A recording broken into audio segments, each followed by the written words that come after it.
vous êtes maire d'une ville sénégalaise, la ville de Koungheul. Vous venez d'être réélu maire de cette ville. Avec vous, nous allons parler de la décentralisation au Sénégal.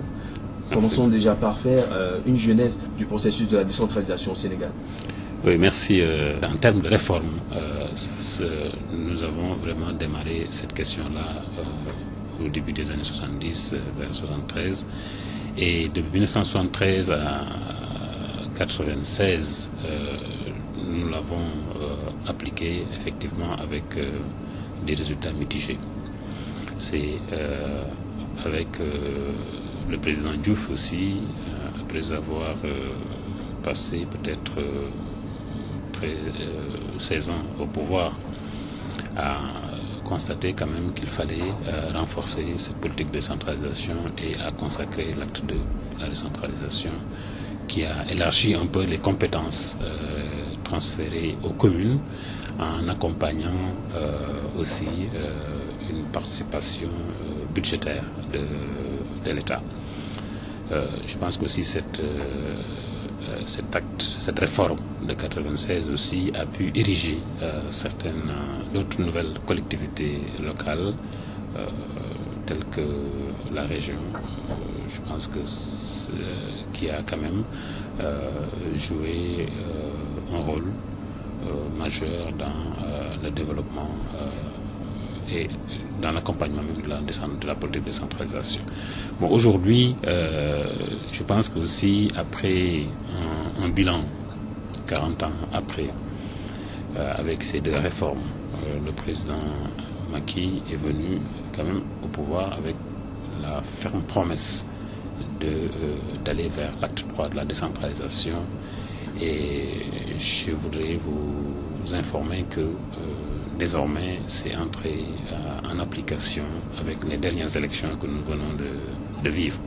Alors, quelle est la particularité de cet acte 3 de la décentralisation au Sénégal? Bon, l'acte 3 de cette décentralisation, pour l'instant, on peut le considérer, excusez-moi, en deux phases. Dans cette première phase, d'abord, nous avons érigé une collectivité qu'on appelle département, qui est beaucoup plus rapprochée aux populations, en supprimant la région comme étant un organe de collectivité locale. Pour votre information, au Sénégal, le découpage, c'est de région, département. Donc les régions étaient beaucoup plus vastes et importantes. Et les relations entre les populations, les autorités décentralisées et les populations n'étaient pas très renforcées compte tenu de ce caractère très vaste de cet organe. Donc je pense que c'est le premier acte de réforme qui ramène maintenant l'organe département en tant que collectivité locale, qui est encore beaucoup plus proche des populations et de nos différentes villes. Et pour cette phase donc de la décentralisation, nous avons quand même déjà noté dans l'installation des maires et des conseils départementaux, des conseils municipaux et des conseils départementaux, un succès avec les élections du 29 juin passé. Donc dans cette même réforme aussi, nous notons la communalisation intégrale. Je pense qu'en 73, je l'avais dit, on avait des collectivités locales rurales, comme les communautés rurales, qui ont subsisté avec l'acte 2 en 96, mais cette fois-ci,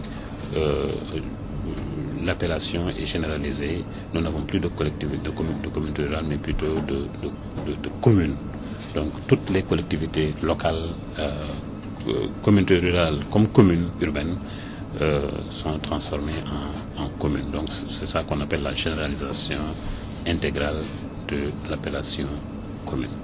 Et aussi le département. Donc nous avons ces deux grands changements majeurs qui vont marquer vraiment cet acte 3. Cette première phase de l'acte 3. Bon, les compétences étant encore maintenues, pensons qu'aujourd'hui, il est nécessaire qu'on fasse le focus sur ces transferts de compétences pour véritablement enclencher le développement de ces collectivités locales, que ce soit le département ou bien la commune. Alors, Monsieur Camara, parlons justement du transfert des compétences.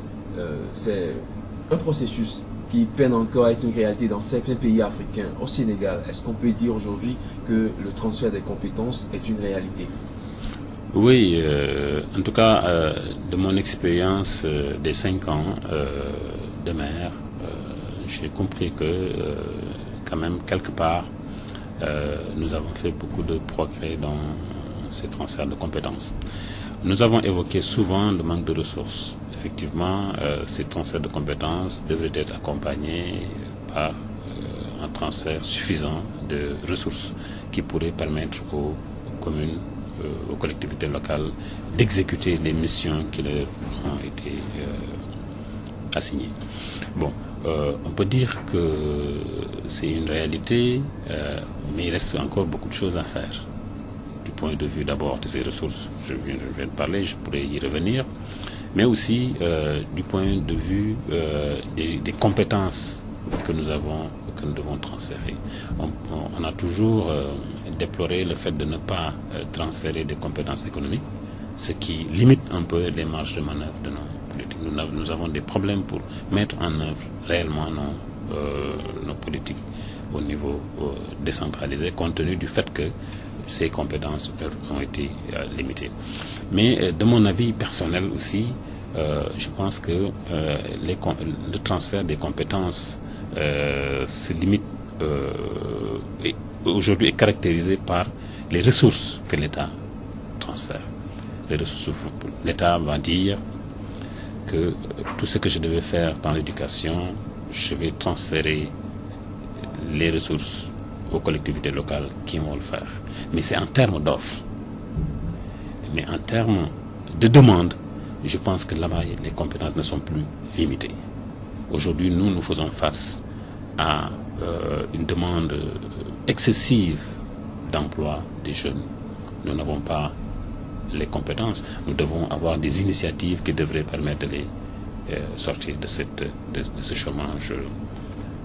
Nous avons eu des difficultés avec les femmes, les populations rurales, les paysans, dans le cadre de leur activité agricole.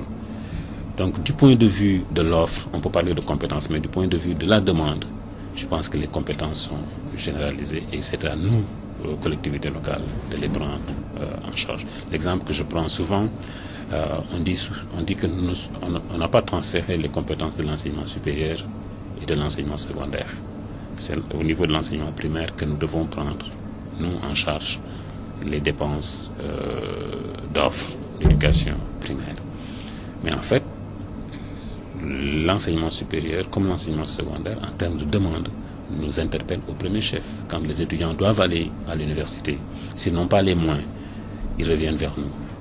Peut-être on peut leur créer, l'État va prendre en charge l'offre d'éducation universitaire, mais la demande d'éducation universitaire et les conditions dans lesquelles les étudiants doivent être, nous reviennent toujours. Donc c'est à nous de prendre des initiatives pour prendre en charge toutes les demandes des populations. Donc je pense qu'on doit réfléchir maintenant sur les mécanismes de mobilisation de ressources, surtout pour accompagner ces transferts de compétences. Bon, avant de rendre le micro, je dois aussi préciser que je ne suis pas d'avis de dire avec les gens qui disent que les ressources sont limitées. Je pense que les ressources, c'est de l'imagination. Et qu'aujourd'hui, nous devons entrer dans cette phase de mobilisation qui devrait interpeller les dirigeants au niveau décentralisé à réfléchir sur des mécanismes pour mobiliser suffisamment d'argent, même en dehors du budget de l'État, capable de mettre en œuvre, qui leur permettra de mettre en œuvre pleinement leur politique au niveau local. Alors, en dehors des ressources que l'État arrive à vous accorder, quelles sont les autres stratégies de mobilisation de ressources que vous avez, par exemple au niveau de la commune de Kongol? Bon, je pense qu'il y en a beaucoup, il faut le dire. De ma petite expérience, je me suis rendu compte que tous les projets que nous avons pu élaborer ont trouvé un financement. Et que ce n'est pas un financement en provenance de l'État. Et ça n'a pas été difficile avec nos partenaires qui nous ont accompagnés. Je salue au passage nos partenaires de la ville de Fontenay-sous-Bois qui nous ont accompagnés dans la mobilisation de nos ressources, surtout pour le financement du projet d'assainissement.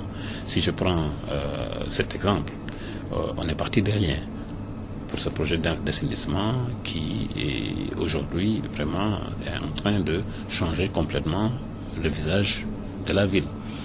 Nous sommes partis seulement de l'idée qu'il fallait faire un projet d'assainissement.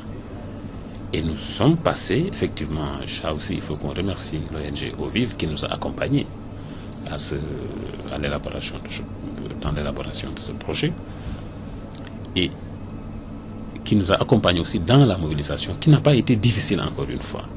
6 mois après l'élaboration du projet, presque les 70% du financement ont été mobilisés.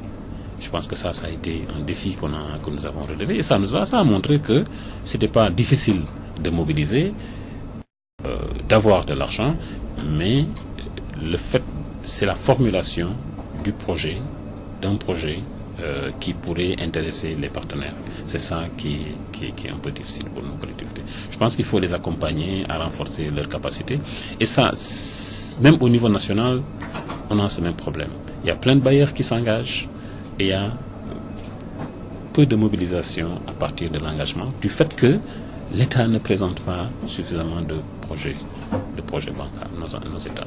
Nous avons des autorités qui sont sous le feu de l'urgence.